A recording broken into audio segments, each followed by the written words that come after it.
We need a serious debate in the UK about the benefits of public ownership. It would be great if the media actually gave a platform to that debate rather than trivialise some of the policy positions that have been put forward. Go back to 2019 when the BBC attacked Labour's policy manifesto by suggesting, was the Labour Party also going to nationalise sausages? We have to encourage people to make good choices for our climate and our environment. Climate change is a problem, despite what Nigel thinks. But there's Would you nationalise sausages?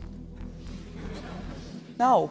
This is the type of stupidity that's been going on for some time now. This is one of the most difficult times for millions and millions of people living in the UK. And it's completely mad that we're allowing foreign states to decide what the energy prices are in the UK, and whilst they're capping the energy prices for people in their own countries. It is time for change. It's time to look at public ownership as the solution to many of these problems. It's very simple, really. The promises of privatisation have not delivered because of the financial benefits that could have gone back into reinvesting in our public services. They extract that for the benefits of major shareholders, which carries on delivering this imbalance of power and wealth. We've got to start thinking about how you grow the economy by the public owning the very utilities that we all need. Things like our water, wouldn't it be great again to swim in the sea without worrying about whether there was sewage around you? Similarly with rail, we've got some of the highest fares across the whole of Europe. The various parts of the railways are owned by different companies.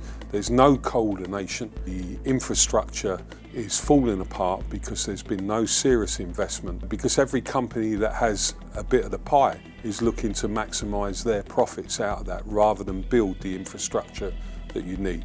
German governments own a lot of the shares, German railway companies, and they do that so that they start to subsidise from the benefits of that their own railway systems. What I'd like people to think about is, well, what are the solutions? Because the decades we've had of a neoliberal agenda where the market rules everything is not working. Since Thatcher, we've privatised more of our utilities, of all the things that we did own, we no longer own. If you look at that in the context of the really serious challenges that society is facing, then there's a big case for more public ownership now, both in terms of being more efficient, in terms of building a carbon-free economy, in looking after workers in a more fairer way, but also in ending this crazy situation that we've got in the UK where we have an extractive system. Money is not being invested in the key infrastructure of the UK, it's being taken out. The irony is that it's foreign countries that own a lot of the utilities. The biggest shareholders are these big multinational global financial institutions, and they're not doing that to help grow the UK economy, they're doing it to grow their own economies and to make more profits for the big financial institutions. There's a fundamental question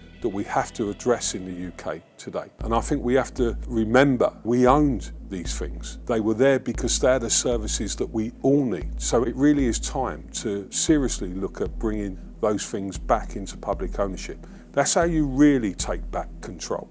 That's how you really create a levelling up agenda that benefits everybody in society. Mainstream media is biased against working class people. It only wants to push forward the voices of the billionaires, the big multinational organisations and political parties that have no interest in seriously raising living standards in the UK. If you want to do something about that, then you must support Double Down News on Patreon.